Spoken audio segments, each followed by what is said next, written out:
prochaine réunion et la ville de Saint-Joseph vous présente C'est Saint-Jo.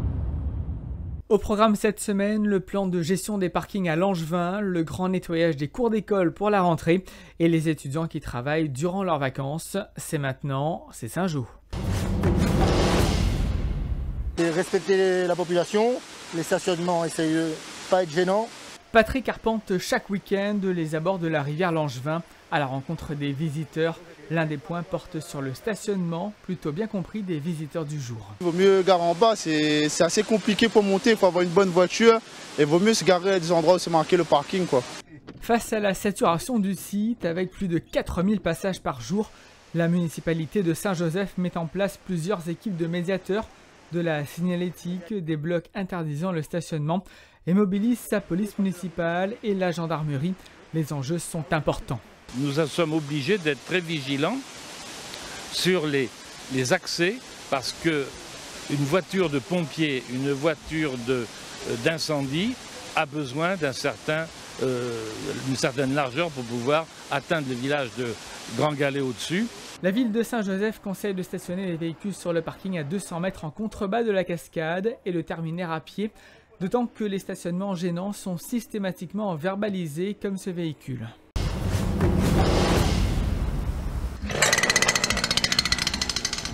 C'est parti pour une nouvelle journée pour les agents du service environnement de Saint-Joseph. Depuis quelques jours, les équipes sont pleinement mobilisées dans les cours des écoles et aux abords.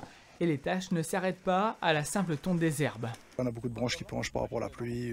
Voilà, faut tirer tout ça. Les voitures, quand ils passent, il ne faut pas qu'ils gênent. Voilà, beaucoup de choses à faire. Là, pareil, la rentrée qui approche. Voilà, il faut les activer dans les écoles. Il faut les propres. Voilà. Le travail se poursuit sur les routes qui mènent aux écoles avec l'objectif d'offrir les meilleures conditions d'accueil possibles pour les marmailles et les enseignants le jour de la rentrée. C'est dans notre intérêt, parce que pour les marmailles, pour les parents, pour les profs, tout, c'est une cour propre. Au-delà de ces nettoyages spécifiques d'avant-rentrée scolaire, c'est toute l'année qu'un entretien a lieu, bien souvent par les garçons de cours. Des interventions importantes aussi pour limiter la propagation de la dengue. On est reparti par les précipitations de pluie qui arrivent dernièrement, donc on est obligé de continuer un travail quotidien sur l'eau. À n'en pas douter, ces cours d'école nettoyés et fleuris faciliteront le retour en classe dans de bonnes conditions.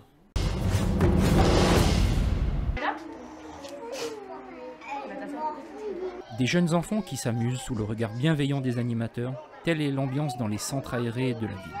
Des centres aérés qui sont aussi l'occasion pour des étudiants saint-joséphois de vivre leur première expérience professionnelle dans le cadre des jobs vacances étudiants. J'apprends un peu sur le tas, c'est vraiment concret on va dire, et ça me permet de m'enrichir auprès de professionnels et d'acquérir de l'expérience professionnelle. Des journées bien remplies et qui demandent une grande attention et une disponibilité de tous les instants. Le matin, il y a la mise en train, le temps que les enfants arrivent, on fait des petits jeux et tout. Et après, il y a, on fait le goûter, puis ensuite on entame une activité. Ou plusieurs, ça dépend selon le temps que l'on passe sur l'activité. Et il faut dire que les enfants y trouvent largement leur compte, tant les activités sont variées, voire originales. On est allé à la mer. Pour faire quoi? Et on a fait du paddle. Du paddle, c'est quand on se met debout sur une planche. Des enfants heureux et épanouis, bien encadrés par les animateurs et les étudiants en immersion dans le monde du travail. Une formule qui fonctionne pour la satisfaction de tous.